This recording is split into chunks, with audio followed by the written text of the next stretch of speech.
नमस्कार दोस्तों, एक बार फिर स्वागत है आपका आपके अपने चैनल अपने प्लेटफॉर्म पे। आइए देखते हैं क्या है ध्यान से देखने वाली बातें। ठीक है, एक बार और ध्यान से सुनिए, आपके लिए बहुत ही इंपॉर्टेंट ये वीडियो होने वाली है। ये जानकारी आपको जल्दी से कोई नहीं दे पा रहा है, क्योंकि आप जब नोटिफिकेशन पढ़ते हैं तो इन चीज़ों को क्या कर देते हैं, अवॉइड कर देते हैं भी, ये हमारे काम की नहीं है। हर चीज़ काम की है। रेलवे के नोटिफिकेशन में दी एक एक चीज़ को, फॉर्म अप्लाई करने से पहले एक एक चीज़ को ध्यान से पढ़ें। ठीक है ना। तो बहुत से बच्चों के फ़ोन आए, सर मैंने ये कर दिया, मैंने ये कर दिया। अरे आपने गलत कर दिया, उसका भी इलाज है। अच्छा, किसने, रेलवे ने दिया हुआ है, लेकिन आप ध्यान रहे, अब फॉर्म एक बार तो 5-7 दिन आप फॉर्म अप्लाई ना करें। ठीक है, एक बार शांति बना के रखें, आपको सारी इन्फॉर्मेशन दी जाए। कोई भी गाइडलाइन आती है तो वो आपको दी जाएगी। दूसरी आपके बात है जी, वैकेंसी। ठीक है ना, वैकेंसी थोड़ी है, फॉर्म अप्लाई करूं या ना करूं। भाई फॉर्म अप्लाई कर दीजिएगा, वैकेंसी 101% इंक्रीज होगी। यानी जो आज 5600 कुछ वैकेंसी है, 96 जो है, वो वैकेंसी आपकी जब तक CBT 1 का रिजल्ट आएगा उस समय लगभग आपको मान के चलिए 101% कह रहा हूँ, 16-17 हज़ार वैकेंसी आपको ये होती हुई नजर आएगी। क्योंकि हर साल यही होता है, चाहे ग्रुप डी में देख लो आप, चाहे ALP टेक्नीशियन की पिछली वाली वैकेंसी देख लो, जिसमें 24,000 से 65,000 कर दी। तो टेंशन लेने की जरूरत नहीं है, वैकेंसी इंक्रीज होगी और 101% होगी। ठीक है ना, तो टेंशन लेना नहीं है। फॉर्म सभी अप्लाई करेंगे जिनके पास क्वालिफिकेशन है और जो मेडिकल क्राइटेरिया पूरा करते हैं, जिनकी एज है, तो वो सारे अप्लाई करेंगे। ठीक है ना, चाहे बीटेक आपके पास डिप्लोमा है, चाहे ITI है। ठीक है, तो सारी बातें ध्यान से पढ़ेंगे। एक एक चीज़ आपको बताई जाएगी, एक एक चीज़ बताई जाएगी। फॉर्म में गलती ना करें, फॉर्म में कौन कौन सी गलतियां आपको बहुत ध्यान से देखना है, वो बिल्कुल गलती नहीं करनी है। एक एक बात बताऊंगा, ध्यान से सुनिएगा, वीडियो आपकी बहुत इंपॉर्टेंट होने वाली है। ठीक है, और परेशानी क्या आ सकती है जी, ये परेशानी हमने देखी है, हमारे सामने थी। क्योंकि जब हम भी सेलेक्ट हुए थे रेलवे के अंदर, तो उस समय क्या क्या बच्चों को परेशानी देखने मिली थी। भी DV के अंदर क्या क्या प्रॉब्लम आई थी, मेडिकल के अंदर क्या क्या प्रॉब्लम आई थी, ये चीज़ें आपके साथ साझा करते रहेंगे। तो आप इस चैनल से जुड़ सकते हैं। ठीक है, टेलीग्राम का लिंक डिस्क्रिप्शन में दिया है, वहाँ जाके आप टेलीग्राम को ज्वाइन कर लीजिएगा। आपको हर LP से संबंधित इन्फॉर्मेशन मिलती रहेगी, आपके सारे डाउट 101% क्लियर होंगे। क्योंकि इस लाइन से हम गुजर चुके हैं। तो एक जो प्रैक्टिकली होता है, एक जो प्रैक्टिकली बंदा काम करता है उससे, और थ्योरेटिकली जो करता है उसमें, बताने में और आपके करने में बहुत फ़र्क होता है। तो वो चीज़ें आपके साथ साझा करते रहेंगे भी, इस समय क्या होगा, इस समय क्या होगा, इस पेपर को किस तरीके से क्लियर करना है, क्या क्या सब्जेक्ट है और सब्जेक्ट में कौन से टॉपिक इंपॉर्टेंट है, सारी बातें आपके साथ शेयर की जाएगी। तो चैनल को सब्सक्राइब करें।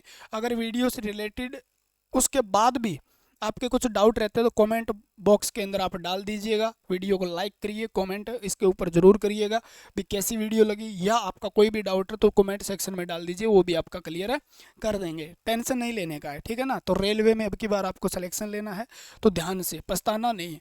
ठीक है ना, पछताना नहीं है। एक दूसरी बात और मैं बताता हूँ, अगर आप फॉर्म अप्लाई कर रहे हैं तो CSC सेंटर वाले के हवाले ना करिएगा, क्योंकि आपका फ्यूचर उसके हाथ में मत दीजिएगा। अपना भविष्य जो है वो अपने आप निर्धारित करना है। तो बोले जी डॉक्यूमेंट में कोई गलती हो गई, बहुत मतलब बहुत कम से कम भाई 3 से 4 बंदे बैठते हैं वहाँ पे। ठीक है, मैंने डॉक्यूमेंट वेरिफिकेशन करवाए हैं, सेलेक्टेड हूँ मैं रेलवे में। तो वहाँ पर डॉक्यूमेंट वेरिफिकेशन के समय, डॉक्यूमेंट वेरिफिकेशन और मेडिकल एक ही दिन होता है आपका। पहले दिन डॉक्यूमेंट वेरिफिकेशन होगा, दूसरे दिन आपको कोई ना कोई रेलवे के हॉस्पिटल में भेज दिया जाता है, वहाँ से आपका मेडिकल होता है। मेन चीज़ तो ये हो गई। इसके बारे में बहुत डिटेल से जानकारी आपको साझा करेंगे, टेंशन न लो आप। ठीक है ना, आप बने रहिएगा। आप जब फॉर्म अप्लाई करें तो अपने आप जाकर ही फॉर्म अप्लाई करें, किसी दूसरे के हवाले डॉक्यूमेंट देके। क्योंकि आपकी गंदी आदत बनी है, घर से डॉक्यूमेंट ईमेल कर दिए, भाई ये फॉर्म अप्लाई कर देना। गलती आपको भारी पड़ सकती है। बोले जी कैसे? अगर उसने गलत जोन से अप्लाई कर दिया तो नुकसान हो गया। अगर आप की 10th की रोल नंबर तक चेक होते हैं भाई, अगर 10th की DMC में जो रोल नंबर है वो मैच नहीं करे। ठीक है, मेरे साथ हुआ था ये, मैंने भी ये आपकी तरह किया था। तो मैं जो गलती कर रखी है वो आपको बता रहा हूँ। 10th का जो रोल नंबर था, ठीक है ना, 10th की DMC के ऊपर आपका रोल नंबर होता है, वो रोल नंबर फॉर्म के अंदर गलत फिल किया गया था, यानी एक अक्षर आगे पीछे किया गया था। सोच के देखो, और बीच का अक्षर आगे पीछे था। 3 1 मतलब 13 था, उसको 31 कर दिया उसने। तो एक एक ऐसे लाइन मार मार के चेक किया था। ठीक है ना, और वहां पर ये लगा के बोला ये रोल नंबर आपका गलत है, इसके लिए एफिडेविट बनवा के लेके आओ, जिसके लिए मेरे को वापस ठीक है, इलाहाबाद से मैं सेलेक्ट हुआ था तो मेरे को वापस इलाहाबाद से वापस घर पे आना पड़ा था हरियाणा, ठीक है ना, और वापस फिर जाना पड़ा था। तो ऐसी गलती ना करें आप, ध्यान रहे ऐसी गलती आप ना करें। आपके फॉर्म के अंदर छोटी सी गलती आपको धक्के खिला सकती है सिलेक्शन के समय, ठीक है। तो अभी आपके 10 मिनट और उसके बाद में ये 50 घंटे के बराबर हो जाएंगे, क्योंकि आप थोड़ा दूर जोर बढ़ते हैं। मान लो किसी ने सिकंदराबाद भर दिया, भाई कम से कम 24 घंटे का सफ़र हो जाएगा, 48 और कम से कम 3-4 दिन लग जाएंगे। आपको टाइम दिया जाएगा 15 दिन के अंदर आप मतलब डॉक्यूमेंट सबमिट करवा सकते हैं, भी कोई माइनर मिस्टेक होती है तो, लेकिन पहले उससे बचें, ठीक है। तो अपने आप अपने ध्यान से देख के फॉर्म अप्लाई करें। सीधी स्पष्ट बात यह है, ध्यान से देख कर एक एक चीज़ को भी, ये सही भरा है क्या इसने, चाहे वो कोई भी चीज़ हो, चाहे आपका आईटीआई का रोल नंबर क्यों ना हो, आपके पापा का नाम, मम्मी का नाम, चाहे आपका नाम, यानी डॉक्यूमेंट 10th की डीएमसी के साथ मैच करने चाहिए। जो है आपकी डिटेल जो देखी जाएगी ना, भी रोल नंबर देखा जाएगा, आपकी एज देखी जाएगी, वो 10th की डीएमसी के अनुसार देखी जाएगी। तो एक एक चीज़ को सही से भरें, ठीक है ना, फिर धक्के ना खाने पड़े आपको। ध्यान रहे ये बात, एक गलती कर दी बाहर हो जाओगे, ठीक है ना। बोले बाहर नहीं होंगे तो कुछ ना कुछ सोल्यूशन तो होगा इसका। अब देखिए आपको मैं बात बताता हूँ, एक कैंडिडेट क्या करते हैं, बहुत से कैंडिडेट ऐसे होते हैं जो अपने आप को होशियार समझते हैं, बहुत बढ़िया, मतलब बहुत ज़्यादा तेज तर्रार समझते हैं। वो सोचते हैं भी मैं 5 आरआरबी से अप्लाई कर दूं और 500 में पेपर दे आऊँ, कहीं ना कहीं तो मेरा जुगाड़ बैठ जाएगा, और 2 से कर दूं मैं, जुगाड़ बैठ जाएगा। किसी ने ये गलती कर दी, अरे अरे अरे मैंने चंडीगढ़ से फॉर्म फिल कर दिया, मुझे तो अजमेर करना चाहिए था। अब वो फॉर्म तो अप्लाई नहीं होगा, लेकिन मैं चंडीगढ़ अजमेर से एक और फॉर्म अप्लाई कर देता हूँ, दोनों के दोनों कैंसिल, दोनों के दोनों कैंसिल। यानी आपको एक ही आरआरबी से फॉर्म अप्लाई करना, यानी एक ही एप्लीकेशन आपको देनी है, एक एप्लीकेशन ही आपको लगानी है कहीं पे, किसी भी आप, चाहे चंडीगढ़ से, अजमेर से, आप इलाहाबाद से, सिकंदराबाद से, जहाँ से भी लगाना चाहते हो, एक ही फॉर्म अप्लाई करना है, ठीक है ना। होशियार मत बनिएगा, क्योंकि आरआरबी ने सीधा और स्पष्ट कहा, और ये पिछली बार हुआ भी था, ये नहीं अभी अब की बार हो रहा है, नहीं नहीं, क्योंकि आरआरबी पहले भी कह देती है भी ये चीज़ें हैं, और इसके अलावा अगर गलती पाई गई तो सीधा सीधा, ठीक है ना, स्टेट बोर्ड की तरह नहीं है ये भी जुगाड़ हो जाएगा, कोई चल जाएगा, कोई पूछने वाला नहीं है, कोई जानकारी नहीं मिलेगी, वहाँ पर बैठे मिलोगे आप, ठीक है। तो इसके अंदर क्या कहा गया है, अगर एक से ज़्यादा, देखो मोर देन 1 एप्लीकेशन, अगर एक से ज़्यादा एप्लीकेशन आपने सबमिट की है, ठीक है, और आप पकड़ में आ जाते हो, ठीक है ना, तो आपका जो है क्या किया जाएगा, फॉर्म रिजेक्ट किया जाएगा, पहली बात तो। दूसरा, रिजेक्ट रिजेक्ट से काम नहीं चलेगा, आप यहां पर लिखा हुआ है देखो, फ्यूचर के अंदर भी कोई भी आरआरबी और आरआरसी दोनों का एग्जाम नहीं दे पाओगे, यानी ग्रुप सी और ग्रुप डी का कोई भी एग्जाम फ्यूचर के अंदर नहीं दे पाओगे, क्योंकि आप तेज बन रहे थे और उससे तेज आरआरबी, ठीक है ना। तो दोनों के दोनों आपका रिजेक्ट फॉर्म रिजेक्ट के साथ साथ आपको आरआरबी और आरआरसी से रिजेक्ट कर दिया जाएगा। फ्यूचर में कोई भी आप फॉर्म अप्लाई ही नहीं कर सकते, देखो, ठीक है ना। तो ध्यान रखना, एक ही एप्लीकेशन, एक ही जोन से। दूसरी बात यहाँ पे भी लिखी गई है, बोलो जी ना मैं पकड़ में कैसे आऊँगा, मैं पकड़ में कैसे आऊँगा, मैं तो कुछ इन्फॉर्मेशन गलत दे के भर दूंगा। यहाँ लिखा है देखो भाई, अगर माइनर चेंज भी पकड़ा गया ना आपका, भी माइनर भी चेंज करते हो आप, छोटा सा भी चेंज करके भी फॉर्म भरते हो, ठीक है ना, भी मैं पकड़ा नहीं जाऊँगा, तो भी ये सीधा सीधा कहा गया देखो, rejected such as a candidate also be debarred from all future examination of RRB और आरआरसी, चाहे जेई का हो चाहे ग्रुप डी का, आप कोई भी पेपर नहीं दे पाओगे। तो ध्यान रखना, एप्लीकेशन एक ही भरनी है। क्लियर है, ये तो हो गया, मेन चीज़ यही बतानी थी आपको।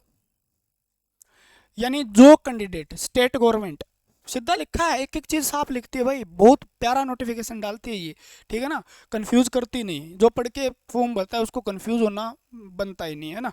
ये देखो, दूसरी बात, कोई भी कैंडिडेट है मान लो, और वो स्टेट गवर्नमेंट या सेंट्रल गवर्नमेंट से डिसमिस हुआ है, यानी टर्मिनेट हुआ है, ठीक है ना, किसी बेस पे टर्मिनेट हुआ है, उन्हें उसने सजा पाई है उसे विभाग से या डिपार्टमेंट से, तो उसको दोबारा कह रही है आरआरबी कह रही है भी उसको नहीं लिया जाएगा, उसका फॉर्म अपने आप रिजेक्ट है कर दिया जाएगा, भी हम ऐसे कैंडिडेट को नहीं लेते जो जिम्मेवारियों को संभालना नहीं जानते हैं। अब बात आती है, देखो आपका फादर नेम किससे मैच करना चाहिए, आपका नेम, ठीक है, candidate should enter their name, अपना नेम, ठीक है ना, फादर का name, date of birth recorded as the यानी 10th बेस पे, यानी आप 10th के हिसाब से ही अपने पापा का नाम लिखिएगा, अपने मम्मी का नाम लिखिएगा, अपने आपका नाम लिखिएगा, और डेट ऑफ बर्थ वही डालनी है जो 10th की डीएमसी में है। थोड़ी सी वीडियो लंबी हो सकती है क्योंकि इन्फॉर्मेशन जो आधी अधूरी लेना चाहते हो तब दिक्कत आती है। अगर आपने एक बार बोलो जी मैंने गलती कर दी है, क्या मैं इसको सही करा सकता? हाँ, आरआरबी ने सीधा सीधा मौका दिया है आपको, ठीक है ना। आरआरबी कहती है भी एक ना गलती कर दी है तो भी सुधार सकते हो, लेकिन सुधारने का पैसा लगेगा भाई, ठीक है ना। ये बात कह दी। कहाँ पर कह दी देखो, in case any change in name, यानी आपको नेम में चेंज करना है। Candidate should be indicate their charge name only, ठीक है ना। Other detail match with the matriculation या इक्विवेलेंट सर्टिफिकेट। तो आप डेट को चेंज कर सकते हो, ठीक है ना। Change application such A change the should be the online application, यानी आपको चेंज नेम, ठीक है ना, नेम चेंज कर सकते हो, ओनली नेम चेंज कर सकते हो अगर आपका मैच नहीं हुआ, आपने गलती कर दी है तो। बोले जी इसके लिए फिर क्या होगा? ठीक है, ये चीज़ें आपके काम की नहीं है।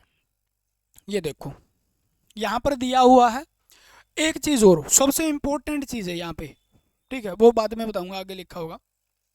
ये देखो इसने कहा है भी आप ना 250 रुपये दे के क्या किया जा सकता है भी, after submission of online application complete in all respects if a candidate, यानी आपने फॉर्म को पूरा फिल कर दिया और उसके बाद आप चाहते हो भी मेरा नाम गलत हो गया है, तो आप क्या कर सकते हो, जैसे ही क्लोजिंग डेट है, क्लोजिंग डेट क्या है 20/2/2024 है, 20 से लेकर 29/2/2024 तक अपना नाम चेंज कर सकते हो।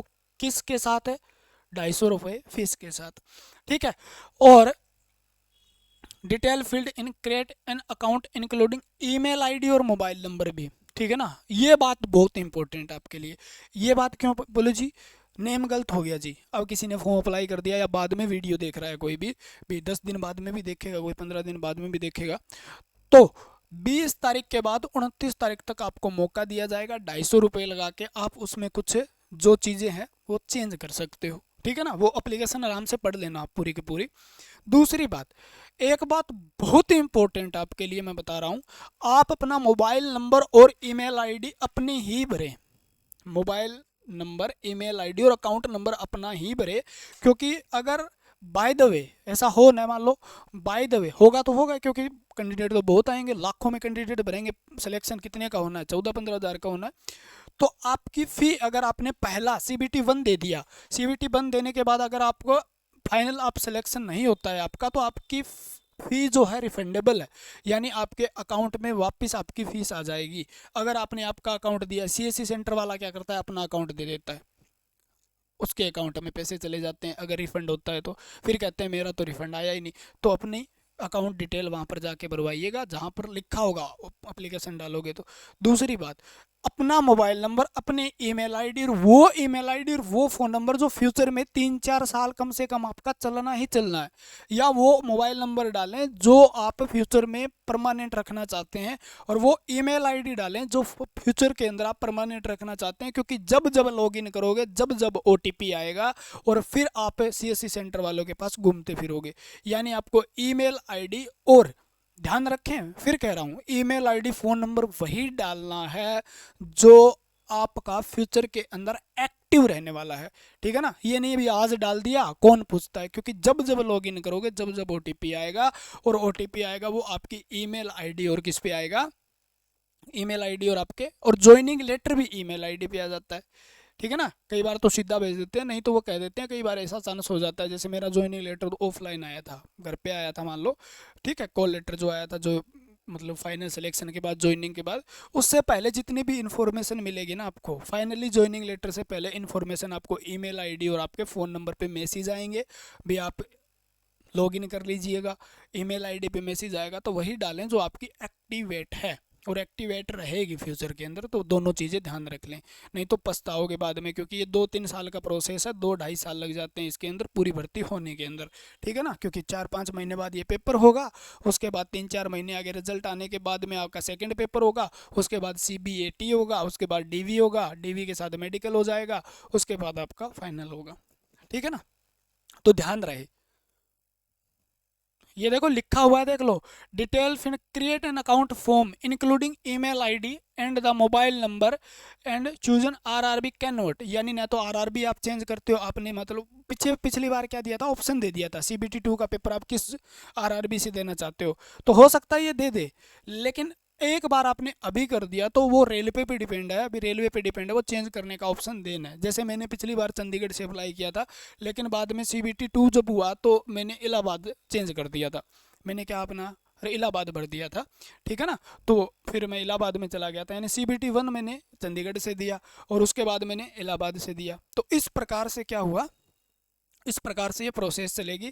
तो चेंज करने का ऑप्शन आरआरबी के अंडर होता है, वो देगी तो सीबीटी 2 के अंदर आपको दे भी सकती है, नहीं तो कोई ज़रूरी भी नहीं है, लेकिन आप मोबाइल नंबर ईमेल आईडी दोबारा चेंज नहीं कर सकते एक बार सबमिशन के बाद, ठीक है, ध्यान रहे, पूरी डिटेल से बता रहा हूँ, फिर कहोगे जी घाटा हो गया हमारे, ठीक है, ये बातें तो आपको पता ही है।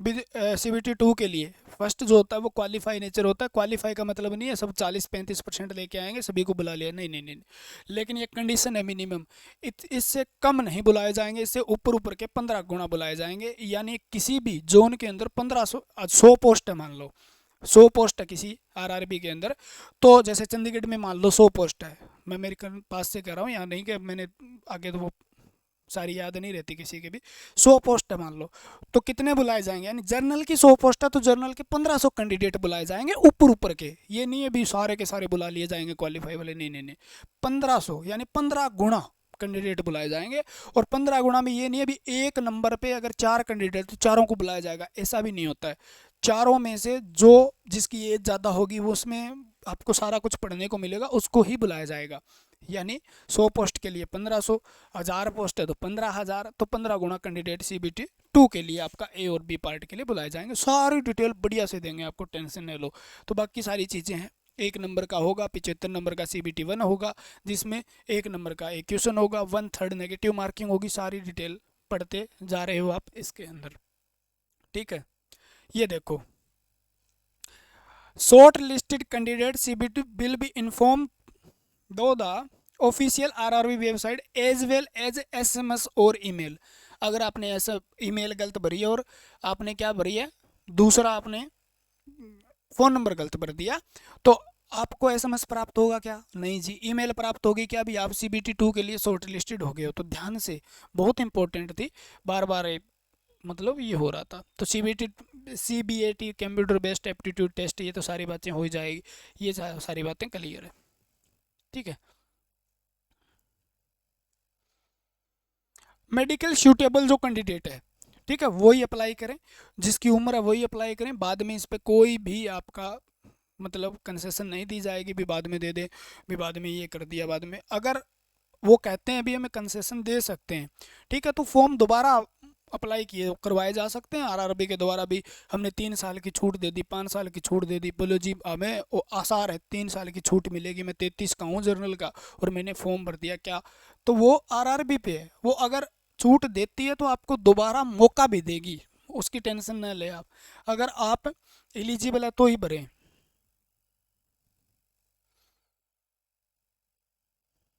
ठीक है, जोन के साथ ओनली वन, ये छोड़ो आप, तो ये तो बाद की बातें हैं, ये देखो दोबारा यही बात, बार बार यही बात है कह रहा है, ठीक है। फिर एक बार लास्ट में आपको मैं बता देता हूँ, क्योंकि टाइम लगता है भाई, जो इन्फॉर्मेशन पूरी डिटेल से दी जाए ना तो आपको टाइम लगता है, नहीं तो आप समझ नहीं पाते, फिर दिमाग में कन्फ्यूजन रहता है, बार बार वीडियो, आपने एक बार कहीं पे मेरी वीडियो अगर आपने देखी तो आपको उस रिलेटेड जो बात मैंने कही है उससे रिलेटेड आपको दोबारा डाउट नहीं आएगा, बाकी आप जुड़े रहें, मज़ा आएगा आपको। देखो एक तो मैं फिर बता देता हूँ एक बार, तो फ़ोन नंबर अपना सही भरें, ठीक है, ईमेल आईडी अपनी सही भरें, क्लियर है, एक आरआरबी से फॉर्म भरें, ठीक है, और 10th की डीएमसी के अंदर जो आपका नेम है वो नेम भरें, ठीक है, वही फादर नेम भरें, ठीक है, और वही नेम फादर नेम आपका डीओबी यानी डेट ऑफ बर्थ भरें, मेन चीज़ तो ये थी, एक से ही अप्लाई करें, और आप 2 से अप्लाई करेंगे तो कैंसिल हो जाएगा, ठीक है, डिटेल से मैंने बता दी जो बातें साथ घटित हुई है, तो ऐसा ना करें जो मैंने बताया है, और ऐसा करें जो बताया है, ठीक है ना। तो ध्यान रखें इन चीज़ों का। बाकी जितनी भी इन्फॉर्मेशन है, आपका सिलेबस जो चेंज हुआ है अब की बार, मैं बता रहा हूँ सिलेबस अब की बार चेंज हुआ है। CBT 1 का चेंज नहीं हुआ, CBT 2 का चेंज हुआ है, ए पार्ट का, ठीक है ना। ए पार्ट का CBT जो CBT 2 है, आपको बहुत सी इन्फॉर्मेशन देनी है। CBT 2 जो है उसका ए पार्ट का सिलेबस कुछ चेंज हुआ है, ज़्यादा चेंज नहीं हुआ, कुछ चेंज हुआ है, ठीक है। वो भी आपको बताएंगे क्या चेंज हुआ है, ठीक है ना। और क्या मैं CBT आपका 1 जो है उसका सिलेबस अगर क्लियर करता हूं तो क्या CBT 2 की तैयारी हो जाएगी। मैं आपको ऐसे कॉमन चैप्टर बताऊंगा, ऐसी कॉमन चीज़ें आपको बताने वाला हूं, यानी आप एक बार CBT 1 के लिए तैयार करोगे तो ऑटोमेटिक आप CBT 2 में ए पार्ट के लिए वही चीज़ें आपके काम आएगी, ठीक है ना। तो ये चीज़ें भी, अगर आप एप जो देखो, आप पूरे के पूरे प्रीवियस ईयर क्वेश्चन चाहते हैं भी, मुझे सारे के सारे प्रीवियस ईयर क्वेश्चन चाहिए सर, क्वेश्चन के टेस्ट चाहिए मुझे, तो 30+ टेस्ट हैं आपके CBT 1 के, CBT 2 के सारे टेस्ट आपको टेक कैप्सूल ऐप पे मिल जाएंगे, ठीक है ना। 2-4 दिन में अपलोड होने शुरू हो जाएंगे। तो आपको जैसे ही आपने फॉर्म अप्लाई किया तो डिस्क्रिप्शन में लिंक है ऐप का, वहाँ पर आपको टेक कैप्सूल ऐप, जहाँ पर आपको पूरे के पूरे प्रीवियस ईयर क्वेश्चन, पूरे के पूरे RRB में 2018 से लेकर 2022 तक जितने भी पेपर हुए हैं LP के, यानी कोई डिपार्टमेंटल हुआ है, कोई GDC का हुआ है, तो सारे के सारे आपको वहाँ पर मिल जाएंगे, यानी टेस्ट वाइज, यानी 75 का पूरा टेस्ट होगा, उसमें आप अपना हाथ आजमा सकते हैं, पता चल जाएगा आप कितने पानी में हैं। और सबसे ज़रूरी बात मैं आपको बता रहा हूँ, आप किसी के बहकाव में ना आए। कोई अपने हिसाब से कोई साइंस पढ़ा रहा है, कोई अपने हिसाब से मैथ पढ़ा रहा है, कोई अपने हिसाब से रीजनिंग पढ़ा रहा है, तो उनके चक्करों में न रह के कम से कम आप पहले ये देखिए कि पिछले साल क्या पूछा गया था और अब की साल क्या पूछे जाने की संभावना है। यानी पेपर हमेशा उसी लेवल का ही बनता है, क्वेश्चन हेर फेर होते हैं, ठीक है ना। तो ऐसा नहीं है भी इस लेवल का हम पढ़ना शुरू कर दें जिस लेवल का क्वेश्चन नहीं पूछा जाता। जैसे मैं पढ़ाता हूँ साइंस, ठीक है ना, बायोलॉजी फिजिक्स आपको पढ़ाऊंगा, तो उसके अंदर मैं आपको ये बताऊंगा भी ये क्वेश्चन यहाँ से इंपॉर्टेंट है, और पिछले जो एग्जाम हुए थे वहाँ पर इस चैप्टर से कितने क्वेश्चन पूछे गए थे और कितने क्वेश्चन अब की बार पूछे जा सकते हैं। यानी पूरे के पूरा एनालाइज करके आपको हर कंटेंट आपको एनालाइज करके दिया जाएगा। 20 क्वेश्चन CBT 1 में हर पेपर में साइंस के आए ही आए हैं, ठीक है ना। काउंट कर लेना, किसी में 21 है, किसी में 19 है, किसी में 21 है, किसी में 19 है, किसी में 20 है, ठीक है ना। यानी इतने कम नहीं है, जो सिलेबस दिया है RRB उसी सिलेबस के हिसाब से आपकी क्वेश्चन पूछेगी, उससे बाहर नहीं पूछती और उससे कम नहीं पूछती, ठीक है। जितना सिलेबस आपको दिया गया है, तो साथ बने रहोगे, आपको आपके सिलेक्शन तक पहुंचा देंगे, ठीक है। तो जानकारी अगर अच्छी लगी तो आप कमेंट करिए, वीडियो को लाइक करिए, और वीडियो को शेयर करने का भी कष्ट आप कर सकते हैं, ठीक है। सारी जानकारियाँ आपको देते रहेंगे, वीडियो को शेयर करने का भी आप कष्ट कर सकते हैं अपने दोस्तों के साथ, अपने टेक्निकल ग्रुप जितने भी जुड़े हुए हैं या LP का जो भी ग्रुप से आप जुड़े हैं, तो वहाँ पर शेयर करिए, क्योंकि बहुत ही बढ़िया और आपको स्टिक इन्फॉर्मेशन मिलेगी, ठीक है ना। ज़्यादा वीडियो नहीं डालते भी, दिन में 10-10 वीडियो डाल दी RRB का, ये RRB का, बिल्कुल स्टिक जो आपकी पढ़ाई से रिलेटेड हो, सिलेक्शन से रिलेटेड हो, और आपको डिस्टर्ब भी नहीं करें, ठीक है, फुल इन्फॉर्मेशन के साथ। तो आज के लिए इतना ही है फिर, ठीक है। मिलते हैं आगे सिलेबस के साथ भी, सिलेबस में क्या चेंज हुआ है अगली वीडियो के अंदर, और क्या क्या पढ़ना है हमें और क्या क्या छोड़ना है, सारी बातें डिस्कस करेंगे। धन्यवाद, जय हिंद, जय भारत। मिलते हैं अगले वीडियो के साथ।